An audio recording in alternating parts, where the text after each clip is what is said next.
Hello दोस्तों, कैसे हैं आप लोग। तो जिस तरह आप लोगों ने देखा था कि क्लास 10 का मैथ हम लोगों ने सॉल्व किया था, आज हम लोग क्लास 9 का देखते हैं, चैप्टर 1 का। यही बुक है आप लोगों का, ठीक।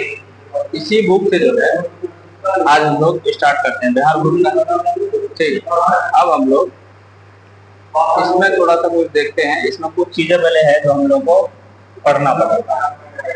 कुछ बच्चे ऐसे हैं जिनको ये सारी चीजें पता नहीं है ना, जिसके कारण बच्चे मैथ बनाने में उलझ जाते हैं, ठीक है। इसीलिए पहले हम लोग देखते हैं। पहला है इसमें वास्तविक वास्तविक संख्या, है ना। ये सब चीजें हैं प्राकृतिक संख्या। जैसे प्राकृतिक संख्या जो है नेचुरल नंबर, गिनती में प्रयुक्त होने वाली संख्या को क्या कहते हैं, प्राकृतिक संख्या कहते हैं। गिनती की संख्या, ठीक। The collection of natural number denoted by n, ठीक। जिसमें हम लोग 1 2 3 बोल सकते हैं, या हम लोग इसको ऐसे भी कह सकते हैं जैसे गिनती की संख्या जो सब है, जैसे हम लोग गिनते हैं 1 2 3 4, ये सब क्या है, तो प्राकृतिक संख्या, ठीक। अब इसमें कुछ चीजें हैं जो बहुत ही ज्यादा जरूरी है। पहला पॉइंट देखिए, सबसे छोटी जो प्राकृतिक संख्या है वो क्या है, 1 है, ठीक। ये तो सबको पता है, ठीक। सबसे बड़ी जो प्राकृतिक संख्या है के बारे में नहीं बतलाया जा सकता, क्योंकि जैसे हम लोग आगे बढ़ते जाएंगे प्राकृतिक संख्या, गिनती की संख्या बढ़ते जाएगी जितना बढ़िएगा, ठीक। तीसरा पॉइंट देखिए, प्राकृतिक संख्याएं अपरिमित यानी इनफाइनाइट हो सकती है, ठीक। अगला पॉइंट, दो प्राकृतिक संख्याओं का जोड़ने एक प्राकृतिक संख्या प्राप्त होती है। जैसे उदाहरण के तौर पर अगर हम लोग दो प्राकृतिक संख्या को जोड़ते हैं, प्राकृतिक संख्या को, जैसे 1 + 2 अगर करेंगे क्या होगा, 3, ये भी एक क्या है, प्राकृतिक संख्या। अगर हम लोग 4 + 5 करेंगे तो क्या होगा, 9 होगा, ये भी प्राकृतिक संख्या है। यानी दो प्राकृतिक संख्याओं को जोड़ने पे प्राकृतिक संख्या ही प्राप्त होती है। अगला हम लोग देखते हैं, ठीक, पूर्ण संख्या दिया होगा, ठीक। पूर्ण संख्या में क्या है कि प्राकृतिक संख्याओं के संग्रह में शून्य शामिल करने से प्राप्त संख्याएं पूर्ण संख्याएं कहलाती, ठीक। The collection of all number denoted by W, जिसको हम लोग ऐसे मानते हैं, जैसे गिनती की संख्या हम लोग क्या मानते हैं, गिनती की संख्या को कहते हैं प्राकृतिक संख्या, ठीक। गिनती की संख्या को प्राकृतिक संख्या। अब इसमें जो है, अब गिनती की संख्या में अगर हम लोग 0 को ऐड कर लेते हैं, सिर्फ 0 को ऐड कर लेते हैं, तो ये पूर्ण संख्या हो जाता है, ठीक। यानी 0 से शुरू होने वाली संख्या को हम लोग क्या कह सकते हैं, होल नंबर कह सकते हैं, या जिसको हम लोग पूर्ण संख्या कहते हैं। जैसे 0 हो गया, 1 हो गया, 2 हो गया, 3 हो गया, 4 हो गया, आगे बढ़ते जाइए जो भी, ठीक है। अब अगला देखते हैं, इसमें कुछ पॉइंट है जो हम लोग को बहुत जरूरी है। सबसे छोटी पूर्ण संख्या 0 है। सबसे छोटी पूर्ण संख्या क्या है, 0 है। और सबसे बड़ी पूर्ण संख्या को नहीं बताया जा सकता, क्योंकि इसमें क्या होता है, प्राकृतिक संख्या ऐड होके फिर आगे चले जाता है, जिसमें हम लोग उसको नहीं बता सकते हैं कि कितना तक जा सकता है, अब जितना तक चले जाए, ठीक। तीसरा पॉइंट देखिए, पूर्ण संख्याएं अपरिमित यानी इनफाइनाइट हो सकती है। जो बिल्कुल प्राकृतिक संख्याओं की तरह पूर्ण संख्या भी क्या होती है, इनफाइनाइट हो सकती है। प्राकृतिक संख्याओं की तरह इसका भी जो है लास्ट जो पूर्ण संख्या है वो बदलाया नहीं जा सकता, या जो सबसे बड़ी पूर्ण संख्या वो बदलाया नहीं जा सकता, जिस तरह प्राकृतिक संख्या बदलाया नहीं जा सकता, और प्राकृतिक संख्या इनफाइनाइट होती है, ठीक। उसके बाद अगला है 0 एक ऐसी पूर्ण संख्या है जो प्राकृतिक संख्या नहीं, 0 जो इसमें ऐड होता है, तो 0 एक ऐसी संख्या है जो प्राकृतिक संख्या नहीं, ठीक। क्योंकि 0 ऐड होने के बाद ये तो पूर्ण संख्या में चले जाता है, अगर 0 को हम लोग हटा देते हैं तो ये प्राकृतिक संख्या हो जाएगा। इसलिए ये दोनों परिभाषा को याद करने के लिए बहुत ही ईजी है। जैसे प्राकृतिक संख्या ऐसी संख्या है, या गिनती की संख्या को क्या कहते हैं, प्राकृतिक संख्या कहते हैं, जो 1 2 3 4 जिसको n से डिनोट किया जाता है। उसके बाद अगर हम लोग पूर्ण संख्या को देखते हैं, तो पूर्ण संख्या क्या है, 0 से शुरू होने वाली संख्या। जैसे मान लीजिए प्राकृतिक संख्या में 0 को अगर ऐड कर देते हैं तो पूर्ण संख्या हो जाता है। ज्यादा इसमें कुछ सोचना नहीं है, इजी है, ठीक। अगला चलते हैं पूर्णांक, जिसको हम लोग इंटीजर्स। अब देखिए इसमें क्या है, इसमें है कि प्राकृतिक संख्याओं के संग्रह में शून्य तथा ऋण संख्या मतलब जिसको हम लोग माइनस वाली संख्या कहते हैं, ठीक, जैसे -1, -2, -3 को अगर शामिल कर लेते हैं तो प्राप्त संख्या क्या है, पूर्णांक या इंटीजर्स संख्या कहलाती है, ठीक। It is denoted by Z. जैसे अब हम लोगों ने क्या पढ़ा, पहला पढ़ा प्राकृतिक संख्या, क्या पढ़ा, प्राकृतिक संख्या, ठीक। उसके बाद क्या पढ़ा, पूर्ण संख्या, ठीक, ये भी समझ में आ गया कि ठीक है पूर्ण संख्या किसे कहते हैं। अब अगला पॉइंट आया क्या, पूर्णांक संख्या। देखिए अब पूर्णांक संख्या जो है इसमें क्या डिफरेंस है, इन दोनों में कॉम्बिनेशन बहुत बढ़िया है। प्राकृतिक संख्या ऐसी संख्या को कहते हैं जो गिनती की संख्या को क्या कहते हैं, प्राकृतिक संख्या कहते हैं, ठीक, जिसको हम लोग डेली यूज में लाते हैं 1 2 3 4 5, है ना, ये सब क्या है, प्राकृतिक संख्या। और पूर्ण संख्या जिसमें 0 ऐड हो जाए, ठीक है ना, 0 1 2 3 4 5 6, उसी तरह से ये पूर्ण संख्या हो गया। लेकिन अब पूर्णांक आ गया, तो पूर्णांक संख्या में क्या होता है कि पूर्णांक संख्या जो है वो पूर्ण संख्याओं का या प्राकृतिक संख्याओं का क्या होता है, संग्रह में क्या होता है, हाँ, शून्य तो शामिल होगा प्राकृतिक संख्या में, शून्य शामिल होने के बाद इसमें माइनस भी क्या हो जाता है, शामिल हो जाता है, जैसे -1 2 -3 -4 -5 अगर शामिल कर देते हैं। यानी इसको हम लोग ऐसे जान सकते हैं कि जैसे मान लो -3 है, -2 -1, उसके बाद 0 1 2 3 4 5, ये हो गया आपका पूर्णांक संख्या, जिसको हम लोग जेड से क्या करते हैं, डिनोट करते हैं। बहुत इजी है, यानी प्राकृतिक संख्या में 0 और ऋणात्मक संख्याओं को जोड़ने पर जो संख्या बनता है उसे क्या कहते हैं, पूर्णांक संख्या या इंटीजर्स कहलाते हैं, ठीक है। अब हम लोग इससे आगे बढ़ते हैं, ठीक। इसमें कुछ चीजें हैं जो आपको समझना है। पहली चीज, हाँ, जेड जो है ये जहलील से लिया गया है, जिसका अर्थ है गिनना, ठीक। पूर्णांकों का संग्रह, जोड़ या एडिशन या घटाव, सब्ट्रैक्शन तथा गुना या मल्टीप्लिकेशन की संक्रियाओं यानी ऑपरेशन के सापेक्ष संग्रहित यानी क्लोज्ड है, परंतु भाग यानी डिवीजन की संक्रिया के सापेक्ष संग्रहित नहीं है। नंबर लाइन यानी संख्या रेखा पर पूर्णांक का निरूपण, जिसको हम लोग Q4 Q3 Q2 Q1, है ना, उसी तरह से अगर हम लोग P1 P2 P3 और P4 के रूप में कर सकते हैं, ठीक। अब हम लोग अगला पॉइंट देखते हैं।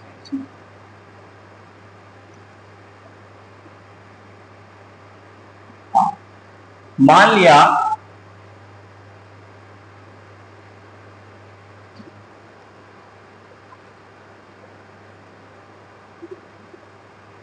कि संख्या रेखा पर शून्य को निरूपित करता है, बिंदु O की बाईं ओर बिंदु Q Q2 Q3, है ना, और हाँ इसी तरह से आगे बढ़ते जाएगा। इसी प्रकार लिया गया कि थीटा Q या Q1 Q2 या Q2 Q3, है ना, उसी तरह OP1 तक चले गया। इस प्रकार संख्याओं पर बिंदु P1 P2 P3 इत्यादि क्रम से क्या होता है, धन पूर्णांकों 1 2 3 को निरूपित कर रहे हैं, और वही बिंदु Q Q2 Q3 इत्यादि क्रम से ऋण पूर्णांकों को -1 -2 -3 को निरूपित करते हैं। जैसे अगर हम लोगों ने एक संख्या रेखा अगर मान लीजिए, संख्या रेखा को अगर हम लोग लेते हैं इस टाइप से, अगर हम लोग संख्या रेखा को लेते हैं, अगर यहाँ 0 ले लेते हैं, यहाँ 1, यहाँ 2 और यहाँ 3, यहाँ 4, और इस तरफ से यहाँ -1, यहाँ -2, -3 और -4, इस तरह से संख्या रेखा ले लिए।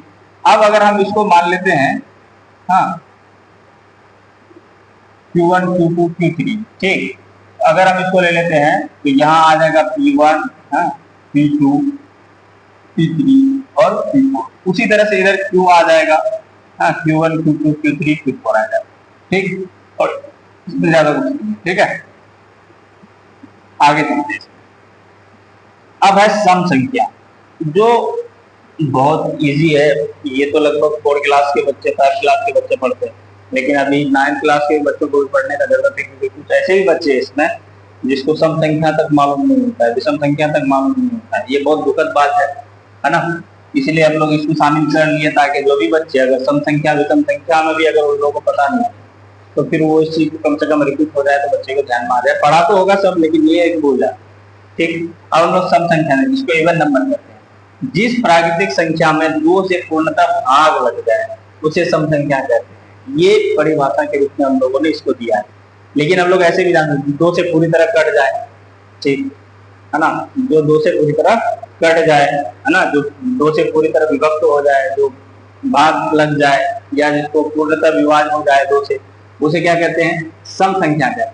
ठीक, इसका व्यापक रूप जो है 2m होता है, जहां m क्या होता है? प्राकृतिक संख्या होते हैं। एग्जाम्पल 2, 4, 6, 8, 12, 10, है ना, 20 etc हम लोग दे सकते हैं। 2m के रूप में अगर 2 into 2 कर दिए, 2 into 3 कर दिए, 2 into 4 कर दिए, 2 into 5 कर दिए, 2m के रूप का हो सकता है सम संख्या। ठीक, अब हम लोग अगला जानते हैं विषम संख्या, जिसको हम लोग कहते हैं ऑड नंबर। क्या कहते हैं? Odd number. ऑड नंबर में क्या होता है? ऐसी प्राकृतिक संख्या जो 2 से विभाज्य ना हो। ये बिल्कुल उसके ऑपोजिट है। जिस तरह से हम लोगों ने क्या पढ़ा, हाँ, सम संख्या जो 2 से पूरी तरह कट जाए उसे सम संख्या कहते हैं, और जो 2 से पूरी तरह ना कटे, हाँ, उसे क्या कहते हैं? विषम संख्या कहते हैं। ठीक, अब इसका व्यापक रूप जो है 2m-1 के रूप का होता है, जहां m क्या होता है? प्राकृतिक संख्या होते हैं। एग्जाम्पल 1, 2, 3, 5, 7, 9 इस तरह से, है ना। अब 2 into 1 - 1 2m-1 के रूप का दे दिया है इसमें, है ना। ये इस तरह से हो सकता है। ठीक, अब अगला हम लोग आते हैं यौगिक या भाज्य संख्या, जिसको हम लोग कंपोजिट नंबर कहते हैं। कंपोजिट नंबर कहते हैं। कंपोजिट नंबर में क्या होता है कि जिस संख्या के 2 से अधिक अपवर्तक हो, ठीक, उसे यौगिक या भाज्य संख्या कहते हैं। ठीक, इसको हम लोग ऐसे भी देख सकते हैं, जैसे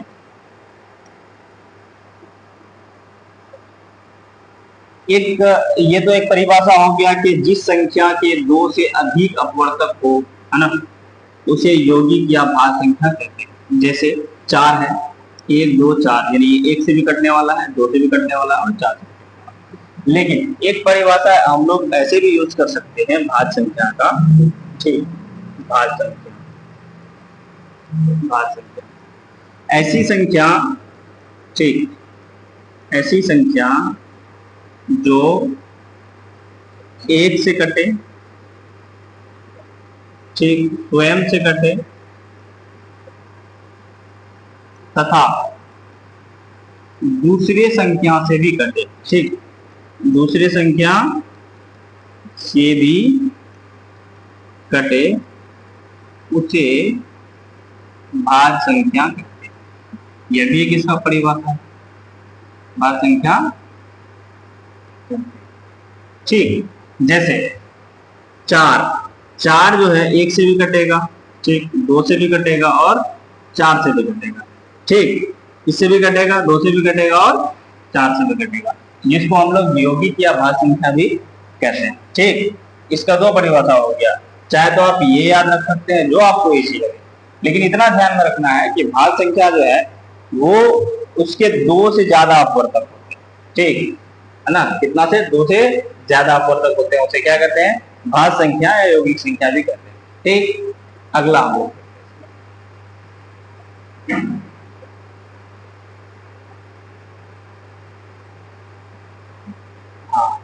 ये आपका अगला आ गया अभाज्य या रूढ़, जिसको हम लोग बोलते हैं। ठीक, जिस संख्या के केवल 2 अपवर्तक हो उसे क्या कहते हैं? अभाज्य या रूढ़ संख्या कहते हैं। यानी बिल्कुल ये भाज्य के ऑपोजिट है। जैसे मान लीजिए भाज्य संख्या में हमने बताया कि जिसके 2 से ज्यादा अपवर्तक हो उसे क्या कहते हैं?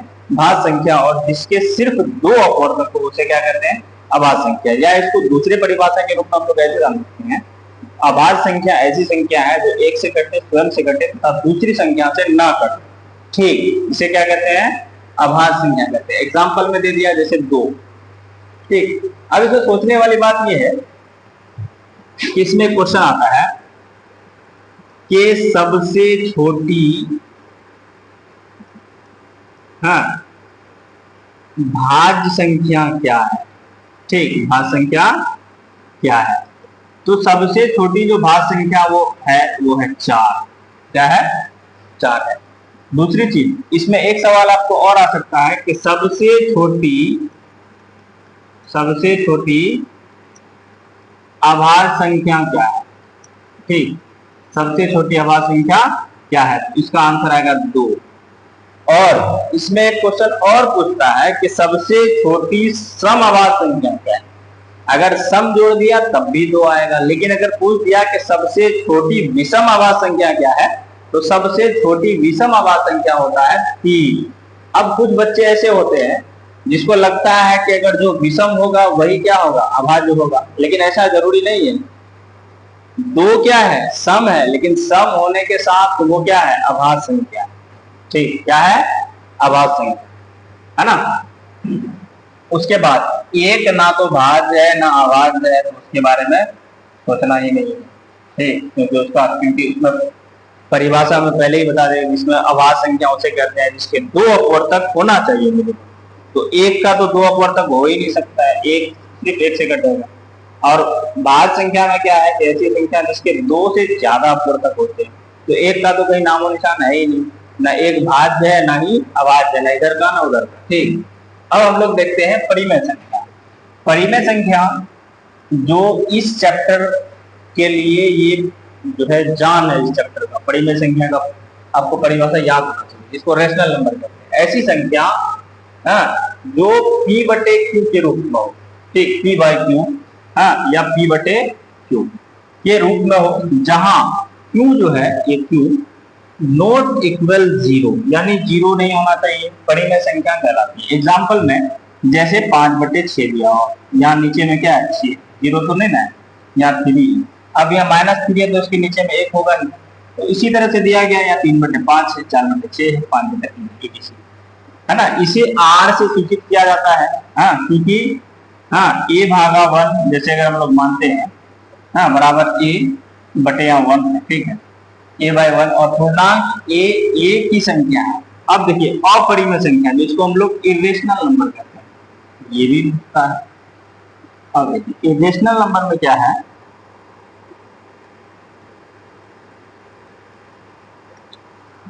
अपरिमेय संख्या। अपरिमेय संख्या क्या है, ये भी इस चैप्टर में पूछा गया है, पूछता है अक्सर अपरिमेय संख्या, इरेशनल नंबर। ऐसी संख्या जो √a के रूप में हो, जहां a इज नॉट इक्वल परिपूर्ण वर्ग संख्या। ठीक, ये जो है परिपूर्ण वर्ग संख्या नहीं है, जैसे √2 है, ये परिपूर्ण वर्ग संख्या नहीं है, √3 है, √5 है, √7 है, √11 है, √13, ये सारी चीजें क्या है, अपरिमेय संख्या कैटेगरी में आता है। ठीक है ना। उसके बाद वास्तविक संख्या जिसको रियल नंबर कहते हैं। परिमेय संख्या और अपरिमेय संख्याओं के सम्मिलित या सम्मिलन को क्या कहते हैं, वास्तविक संख्या कहते हैं। यानी जो सम्मिलित रूप है उसका, उसको क्या कहते हैं, वास्तविक संख्या कहते हैं, जिसमें क्या हो, परिमेय संख्या भी हो, ठीक, और क्या हो, अपरिमेय संख्या भी हो, उसे क्या कहते हैं, वास्तविक संख्या कहते हैं। यानी जिसमें √3 भी आ जाए, और जिसमें क्या आ जाए, जिसको हम लोग या 2/3 आ जाए, या फिर मान लीजिए √3 आ जाए, या फिर -5/6 आ जाए। यानी इसमें जो है परिमेय संख्या भी है और अपरिमेय संख्या भी है, दोनों सम्मिलित रूप से जिसमें आ जाए उसे क्या कहते हैं, वास्तविक संख्या कहते हैं। अब इसमें कुछ चीजें दी हुई है, तुम लोग को देखना है, नोट में दिया हुआ है। जैसे यहाँ एग्जाम्पल दे दिया, √5 -4/5, -2/4, -3/4, -2, -1, 0, 1, 2, उसी तरह से 4/2, 6/2, 7/8, √5, √6, ये सारी चीजें क्या है, वास्तविक संख्या के। अब नोट में दिया, दो परिमेय संख्याओं के बीच अनंत परिमेय संख्या होती है। ये एग्जाम में बार बार पूछा जाता है, न्यूमेरिकल में 1 नंबर में पूछता है कि दो परिमेय संख्याओं के बीच कितनी परिमेय संख्या होती है। अनंत होगा, बहुत सारा होगा, ठीक, तो हम लोग गिन नहीं सकते, है ना। बीच की परिमेय संख्या निकालने के लिए फॉर्मूला दिया हुआ 1/2 इंटू a प्लस बी या a प्लस b/2। ठीक, अब हम लोग जब भी परिमेय संख्या निकालने का जैसे ही बात आता है तो हम लोग एक फॉर्मूला लगाते हैं 1/2 इंटू a प्लस b, ये फॉर्मूला है, ठीक, या जिसको हम लोग a प्लस b/2, ये फॉर्मूला लगा के हम लोग क्या करते हैं, इसको निकाल लेते हैं। अब देखिए, अब एक चीज आता है इसमें, योज विलोम। योज विलोम, 3 का योज विलोम क्या होगा? -3। 1/2 का योज विलोम क्या होगा? -1/2, यानी सीधे उसको माइनस प्लस। योज विलोम का होता है, अगर 4 है तो -4 हो जाएगा, अगर 5 है तो -5 हो जाएगा, अगर -5 है तो 5 हो जाएगा, -1/2 है तो 1/2 हो जाएगा, -5/6 है तो क्या हो जाएगा? 5/6 हो जाएगा। योज विलोम का मतलब माइनस प्लस, अगर माइनस में है तो प्लस कर देना है, प्लस में है तो माइनस कर देना है, इसमें ज्यादा सोचने की कोई बात है नहीं। ठीक, अब हम लोग थोड़ा सा आगे देखते हैं। अब एक आता है व्युत्क्रम। ठीक, अब व्युत्क्रम में क्या है, इसको देखिए। व्युत्क्रम 1/3 का व्युत्क्रम क्या होता है? 3। -5/3 का व्युत्क्रम होता है, हाँ, -5/3 का व्युत्क्रम क्या होता है? -3/5, हाँ, 2 का 1/2। अब हम लोग एक चीज यहाँ देख रहे हैं, पहली चीज है योज विलोम, जिसमें सिर्फ माइनस रहता था तो हम प्लस कर देते थे, प्लस रहता था तो माइनस कर देते थे। लेकिन अगर यहाँ बात आ जाए व्युत्क्रम का, तो इसको करना क्या है? इसको उल्टा कर देना है। जैसे मान लीजिए अगर 5 है तो इसका आंसर हो जाएगा 1/5, अगर 1/5 है तो हो जाएगा सिर्फ 5, 6/5 है तो हो जाएगा 5/6, अगर -4/5 है तो -5/4 हो जाएगा। साइन वही रहेगा, मान क्या हो जाएगा? पलट जाएगा। ठीक, व्युत्क्रम उल्टा हो जाएगा। ठीक है, उसी तरह से अगर हम लोग देखते हैं, यदि कोई परिमेय संख्या, एक फिर नोट में दे दिए हम लोग, हाँ, इसको थोड़ा समझना है। यदि कोई परिमेय संख्या p/q के रूप में हो और q जो है n हो, n या m के रूप का हो, या जिसको हम लोग कह सकते हैं 2n या 5m के रूप का हो, तो वो शांत होती है जहां n, हाँ, और m 0 1 2 3, हाँ, ये हो सकता है। जैसे हम लोग इसको ऐसे मान सकते हैं, ये आपको चैप्टर में काम आएगा कि शांत या अशांत चेक करने के लिए जब आएगा तो आपको उसमें चेक करना होगा कि इसका जैसे परिमेय संख्या होता है वो p/q का रूप होता है, जहां q जो है, हाँ, वो क्या हो? 2m या फिर 5m के रूप का होना चाहिए, यानी 2 पर कितना भी पावर हो कोई दिक्कत नहीं है, इंटू 5 पर कितना भी पावर हो कोई दिक्कत नहीं है। अगर ये दोनों स्थितियां अगर वहां है तो वो संख्या क्या होगी? शांत हो सकती है। अगर वो उसको छोड़ के 2 और 5 का गुणनफल को छोड़ के कुछ अगर दूसरी संख्या उसमें घुस जाता है, जैसे 3 हो गया, 7 हो गया, है ना, तो समझिए कि वो शांत नहीं होगा, वो क्या होगा? अशांत संख्या कहलाएगा। ठीक, तो आज की जो 9th क्लास का फर्स्ट चैप्टर का जो थ्योरी है, तो हम लोगों ने इस चीज को देखा। ठीक, अब थ्योरी में कुछ चीजें जो कॉमन आई, अब कॉमन क्या सब इसमें है, जैसे हम लोगों ने देखा कि कॉमन है सम संख्या, विषम संख्या। सम संख्या है, हाँ, ये तो 4 5 में पढ़ा जाता है। सम संख्या और विषम संख्या एक दूसरे का क्या है? हाँ, एक दूसरे का क्या है? ऑपोजिट है। अगर सम संख्या जिसका जो 2 से कट जाए, विषम संख्या जो 2 से नहीं कटे, हाँ, उसके बाद आया क्या इसमें? भाज संख्या, है ना, उसके बाद क्या आया? भाज अभाज आ गया। ठीक, उसके बाद क्या आया?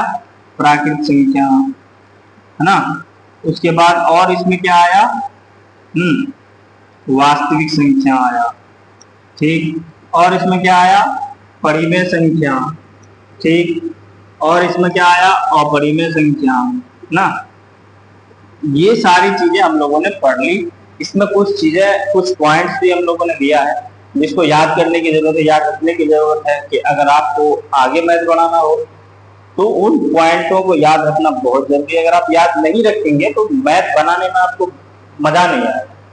मैथ एक ऐसा सब्जेक्ट है जहाँ पे आपको फॉर्मूला जो हो गया या उसके जो टर्म एंड कंडीशन जो होते हैं ना, वो आपको याद रखना होता है कि नहीं कैसा है, कहाँ पे किस तरह का फॉर्मूला लगेगा, क्या लगेगा, हाँ, तो वो आपको ध्यान में रखना होता है। ठीक, यानी आपको माइंड को प्रेजेंट रख के काम करना होता है। ऐसा नहीं कि हम सोच लिए मन में जो आया तो बना दिए, ऐसा नहीं होने वाला है। इसमें मैथ में आपको कुछ चीजें हमेशा जो है अपने ध्यान में रखना पड़ेगा, कुछ फॉर्मूला, कुछ टर्म को याद रखना पड़ेगा, उसके बाद ही आपसे मैथ बढ़िया बनेगा। और मैथ एक ऐसी सब्जेक्ट है जो बनाने में मजा आता है। कब? जब आपको उसके टर्म, उसके फॉर्मूला, हाँ, उसकी कंडीशन जब पता हो, उसके बाद मैथ के रिजल्ट कोई सब्जेक्ट ही नहीं। ठीक है, तो आज हम लोग हाँ 9th क्लास का थ्योरी को पढ़ लिए। तो अभी दूसरे वीडियो में आप लोग को मिल जाएगा 9th क्लास का पूरा मैथ चैप्टर 1.1 का। तब जो है जो भी बच्चे इस वीडियो को देखेंगे उसके बाद जो है ना सिर्फ क्वेश्चन बोलना पड़ेगा आपको, और आंसर तो लोग खुद ब खुद निकाल लेंगे कि सर अब आप छोड़ दीजिए, हम लोग देख लेंगे, उतना मेहनत करने की जरूरत नहीं। तो आप लगातार हम लोग के साथ बने रहिए। ठीक, सब्सक्राइब कीजिए, लाइक कीजिए और अपने दोस्तों के बीच में शेयर कीजिए ताकि उस तक भी ये वीडियो पहुंच पाए, है कि नहीं। और एक महत्वपूर्ण न्यूज जो हम लोग देना चाहते हैं, एपेक्स गुरुकुल 2 अक्टूबर गांधी जयंती के शुभ अवसर पर हम लोगों ने 10th क्लास और 12th क्लास का क्रैश कोर्स को अनाउंस किया है, जिसमें यहाँ सबसे मिनिमम फी रखा गया है ताकि उसमें वो बच्चे भी सम्मिलित हो जाएं जो बच्चे साल भर नहीं पढ़ पाए फाइनेंशियल की वजह से। हाँ, उनके गार्जियन उतना पैसा नहीं दे सके कि वो पूरा फी देकर के पढ़े। तो उन बच्चों के लिए, या कह सकते हैं कि हम लोग जो भी बच्चे बोर्ड में एग्जाम देना चाहते हैं, जो वंचित रह गए हैं, जो पढ़ नहीं सके हैं पैसा की वजह से, उन लोगों के लिए हम लोगों ने बहुत ही मिनिमम फी में मतलब यहाँ पे क्रैश कोर्स निकाला है। तो अगर आप क्लास 12th में है या क्लास 10th में है तो ये आपके लिए बहुत बड़ी अपॉर्चुनिटी हो सकती है। आप एक बार एपेक्स गुरुकुल आइए, है ना, यहाँ ऑफिस में आप विजिट कीजिए और बात कीजिए। बहुत ही मिनिमम फी में है। हाँ, आप सोच भी नहीं सकते इतना मिनिमम फी है। बस मैं इतना ही कहूंगा कि आप आकर के एक बार ऑफिस में संपर्क कर लीजिए, आपको पता चल जाएगा। लेकिन बहुत मिनिमम फी है और बहुत मिनिमम फी में हम लोगों ने बहुत अच्छा देने की कोशिश किया है और हमारी टीम लगातार इस चीज में काम कर रही है।